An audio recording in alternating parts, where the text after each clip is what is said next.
Movie start होती है। Movie के स्टार्ट में हमें एक आदमी सपाला को दिखाया जाता है। यहाँ पर एरा हमें 1900 का दिखाया गया है। उस जमाने में स्लेड्स पर सफर करना बहुत ही नॉर्मल था। चीजों को एक जगह से दूसरी जगह पर ले जाने के लिए स्लेड्स राइड का यूज किया जाता था और इस राइड के लिए खास किस्म के डॉग्स को यूज किया जाता था। सपाला भी एक स्लेड राइडर था और उसके पास बहुत ही अच्छी किस्म की नस्ल के डॉग्स थे जो कि उसके सफर और उसके काम को बहुत ही ज्यादा इजी बनाते थे। एक दिन सपाला के पास एक नए पपी की बर्थ होती है। ये साइबेरियन हस्क का पपी था और ये डॉग काफी ज्यादा कमजोर होते हैं। सपाला का ये ख्याल था कि ये डॉग उसके किसी भी काम का नहीं है क्योंकि ये इस डॉग को बाकी डॉग्स के साथ स्लेड राइड पर लेकर नहीं जा सकता था। इसीलिए सपाला चाहता था कि वो इस डॉग को किसी और को दे दे, मगर सपाला की वाइफ ऐसा बिल्कुल भी नहीं चाहती थी क्योंकि वो सभी डॉग्स को अपने बच्चों की तरह रखती थी। सपाला की वाइफ इस डॉग का नाम टोगो रखती है और कहती है कि टोगो मुझे अपने बच्चों की तरह प्यारा है। ये सभी डॉग्स मेरे दिल के बहुत ज्यादा करीब हैं और मैं इनमें से किसी को भी अपने से दूर नहीं करना चाहती। हमें टोगो को एक मौका देना चाहिए। वैसे भी अभी ये बहुत छोटा है, हमें इतनी जल्दी इसके बारे में कोई भी कंक्लूजन नहीं निकालना चाहिए। अब सपाला ऐसा चाहता तो नहीं था मगर फिर भी वो अपनी वाइफ की बात को मानता है। अब जैसे जैसे वक्त गुजर रहा था टोगो बड़ा हो रहा था,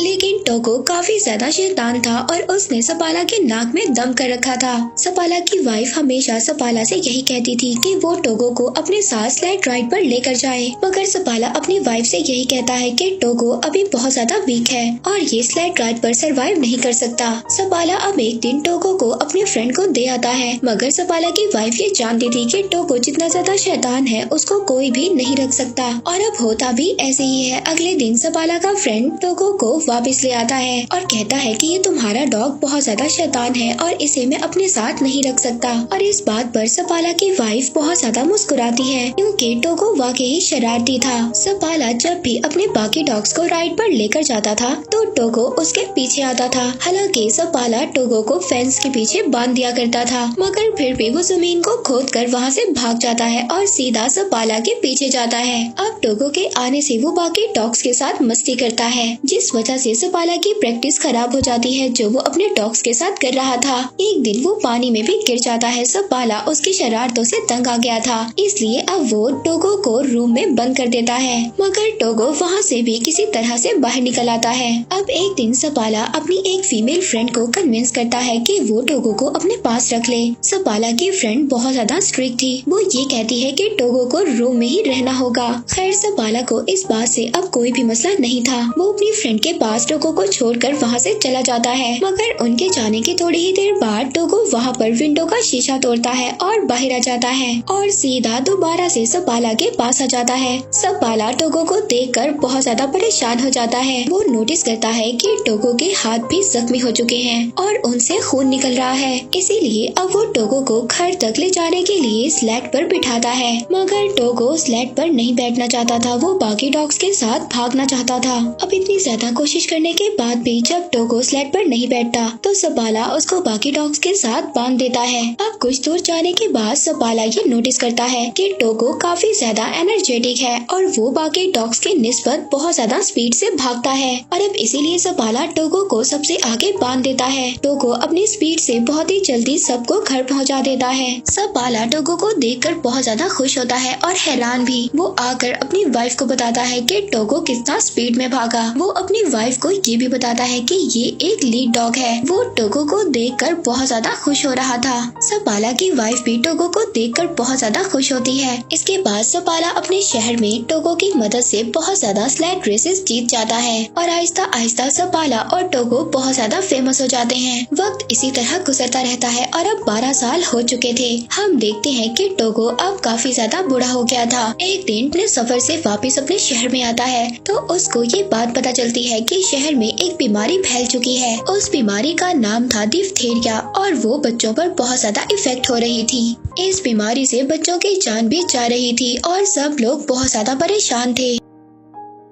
अब मेयर वहाँ पर एक मीटिंग बुलाता है जिसमें सपाला भी जाता है। मेयर बताता है कि इस बीमारी का एक एंटीडोट भी है जो यहाँ से 600 किलोमीटर दूर नेवाडा में है, लेकिन वहाँ पर जाना बहुत ज्यादा खतरनाक है क्योंकि एक बहुत बड़ा तूफान आने वाला है। मेयर वहाँ पर सपाला से भी मौसम के बारे में पूछता है तो सपाला उसको जवाब देता है कि जब मैं वापस आ रहा था तो मौसम को देखकर डॉग्स भी घबरा रहे थे और टोगो भी बहुत ज्यादा घबरा रहा था। टोगो ने काफी साल बाद कुछ ऐसा किया है और अगर वो मौसम से घबरा रहा था तो हमें भी घबराना चाहिए। इसके बाद सपाला वहाँ से चला जाता है। सपाला जब बाहर आता है तो एक डॉक्टर उससे लिफ्ट मांगता है। अब सपाला उसको अपनी स्लेड पर हॉस्पिटल छोड़ देता है। हॉस्पिटल में जाकर सपाला देखता है कि सब बच्चे बहुत ज्यादा बीमार हैं और अगर मेडिसिन ना लाई गई तो बच्चों की जान को भी नुकसान हो सकता है। अब ये सब देखकर सपाला सोच में पड़ जाता है। वो घर आकर अपनी वाइफ से कहता है कि मैं दवा लेने जरूर जाऊंगा। वो कहता है टोगो को भी मैं अपने साथ ले जाऊंगा।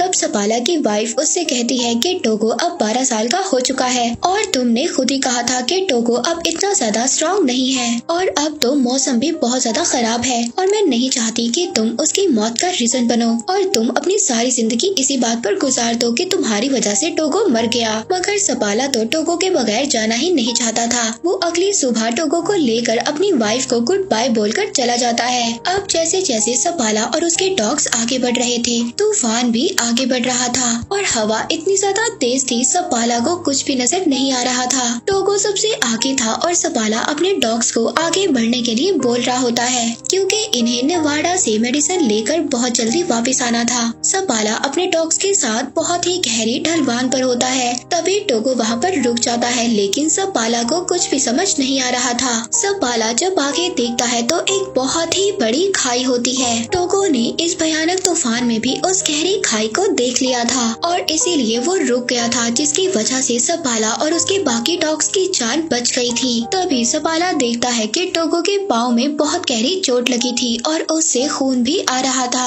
अब पूरा दिन सफर करने के बाद सपाला और उसके बाकी डॉग्स एक आउटपोस्ट पर पहुंचते हैं। उस आउटपोस्ट पर एक लेडी डॉक्टर होती है। वो सपाला को बताती है कि टोगो अब 12 साल का हो चुका है और ये काफी ज्यादा वीक हो चुका है और इतना बड़ा सफर टोगो के लिए अच्छा नहीं है। मगर फिर भी अगले दिन सपाला और उसका लीडिंग डॉग टोगो आगे बढ़ते हैं। वहीं पर दूसरी तरफ हॉस्पिटल में बच्चों की हालत बहुत ज्यादा खराब हो रही थी। इधर सपाला अपने डॉग्स के साथ आगे बढ़ रहा था। वो शॉर्टकट्स ले रहा था ताकि वो जल्दी से अपने पॉइंट पर पहुंच सके। अब जब वो आगे देखता है तो आगे एक बहुत ही खतरनाक जमी हुई झील थी और दूसरी तरफ से खतरनाक तूफान भी उनकी तरफ बढ़ रहा था। मगर सपाला यहाँ पर डरता नहीं है। वो अपने डॉग से कहता है कि आगे बढ़ो इस बर्फीली झील से जो उनके कदमों से भी हिल रही थी। सपाला के डॉग्स बहुत तेजी से आगे बढ़ रहे थे और वो किसी तरह उस झील को पार कर लेते हैं। अब पूरा दिन सफर करने के बाद ये लोग एक और चेक पोस्ट पर पहुँचते हैं और वहाँ पर पहुँचकर आराम करते हैं। दूसरी तरफ हम देखते हैं कि सपाला की वाइफ मेयर के पास जाती है। वो बताती है कि नेवाडा से मेडिकेशन को भेज दिया गया है और वो रास्ते में ही सपाला को मिल जाएंगी। मगर सपाला तो शॉर्टकट से आगे बढ़ रहा है और अगर वो मेडिकेशन उसको ना मिली तो उसका सफर और भी ज्यादा बड़ा हो जाएगा। वहीं पर दूसरी तरफ हम सपाला को देखते हैं जो पूरा दिन सफर करने के बाद एक और चेक पोस्ट पर पहुंचता है।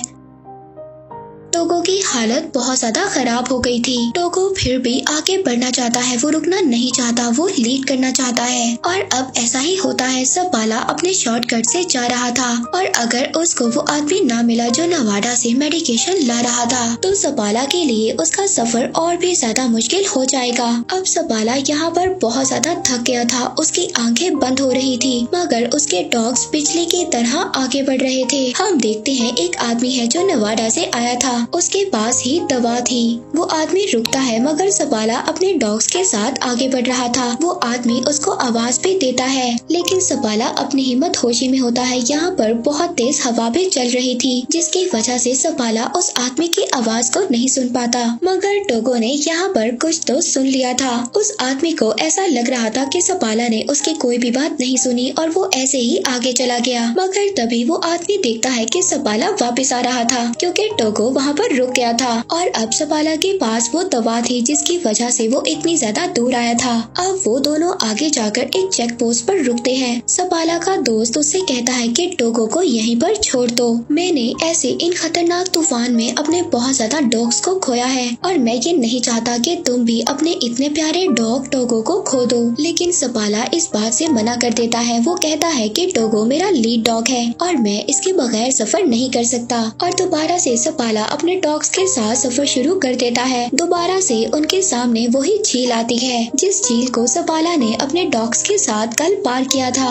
और अब वो झील हिल रही थी। मगर ये लोग अगर इस झील पर से ना गए तो इनका सफर एक और दिन बढ़ जाएगा। सपाला अब ये फैसला करता है कि वो इसी रास्ते से आगे बढ़ेंगे। वो अपने डॉग टोगो को कहता है कि आगे बढ़ो। उसके सारे डॉग्स बहुत ही तेजी से उस झील को पार करने लगते हैं और अब उस झील में से पानी निकलना भी स्टार्ट हो जाता है। अगर ये लोग इसी झील में डूब गए तो सबके सब मर जाएंगे। मगर यहाँ पर टोगो और बाकी डॉग्स के स्पीड की वजह से वो लोग किसी न किसी तरह किनारे पर पहुँच जाते हैं। मगर जिस टुकड़े से ये डॉग्स आगे बढ़ने वाले थे तभी वो टुकड़ा हिलता है और किनारे से अलग हो जाता है। अब सपाला टोगो को उठाकर उस किनारे पर फेंक देता है और कहता है कि इस बर्फ के टुकड़े को खींचो। टोगो यहाँ पर बहुत ज्यादा जख्मी था मगर वो जख्मी होने के बावजूद भी अपना पूरा जोर लगाता है और सभी को किनारे पर ले आता है। अब ये लोग सबके सब उस जमी हुई झील से बाहर आ जाते हैं जहाँ पर ये सब लोग फंस गए थे। अब सपाला अपने डॉग्स को किसी न किसी तरह बचाकर एक चेक पोस्ट पर ले आता है जहाँ पर वही लेडी डॉक्टर भी थी। वो लेडी डॉक्टर जब टोगो को देखती है तो उसकी आंखों में आंसू आ जाते हैं।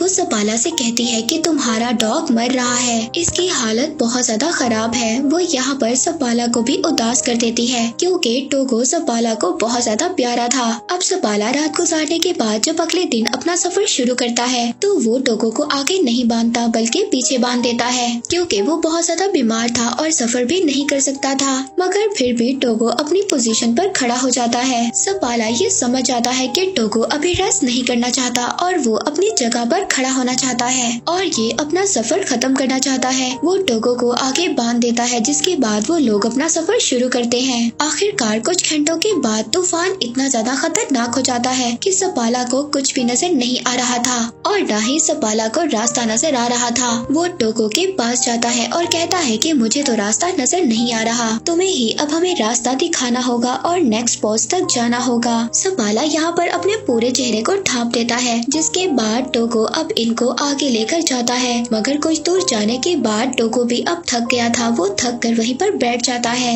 अब सपाला उठकर टोगो के पास जाता है। वो टोगो से कहता है कि तुम्हें उठना होगा और हमें ये मेडिसिन लेकर जाना होगा और अगर हम आगे अपनी मंजिल तक ना बढ़े तो हम यहीं पर मारे जाएंगे। मगर टोगो उसकी बात का कोई भी रिस्पॉन्स नहीं कर रहा था।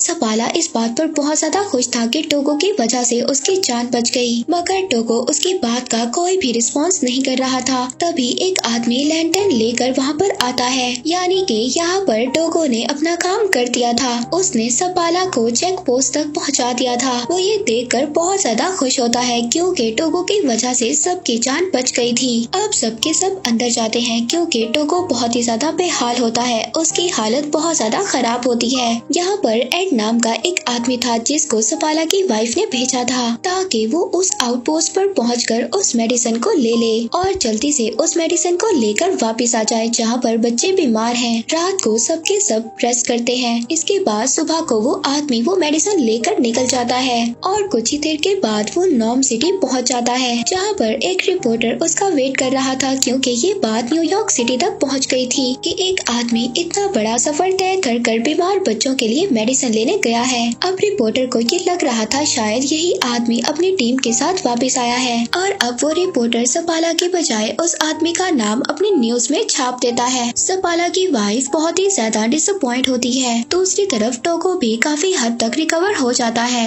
अब सपाला अपने डॉग्स के साथ नॉर्म सिटी पहुंच जाता है। वहाँ पर सपाला और टोगो को थैंक्स बोलने के लिए बहुत सारे लोग आते हैं। यहाँ पर वो बच्चे भी आते हैं जो सपाला की वजह से ठीक हो गए थे। वहीं पर एक बच्ची भी आती आती है वो टोगो को देखती है और पूछती है कि क्या ये मरने वाला है। तो सपाला इसकी ये बात सुनकर अपने घर से बाहर चला जाता है। तब उसकी वाइफ उसके पीछे जाती है। वो अपनी वाइफ से कहता है कि टोगो की आज जो भी हालत है वो मेरी वजह से है। टोगो 12 साल का था और उसे मुझे अपने साथ लेकर नहीं जाना चाहिए था। लेकिन उसकी वाइफ उससे कहती है कि क्या टोगो के अलावा कोई और भी था जो ये काम कर पाता। सपाला यहाँ पर खामोश हो जाता है क्योंकि वो ये जानता था कि टोगो के अलावा कोई भी ये काम ना कर पाता। अब इसके बाद हम देखते हैं कि अगली सुबह सपाला दोबारा से अपने डॉग्स के साथ प्रैक्टिस पर जा रहा था। अब टोगो जब ये देखता है तो वो भी बाकी डॉग्स के साथ बाहर जाना चाहता था। वो घर में नहीं रुकना चाहता था। अब सपाला इस बात को समझ आता है कि वो स्लाइड्स को नहीं खींचना चाहता था बल्कि वो तो सपाला के साथ टाइम गुजारना चाहता था।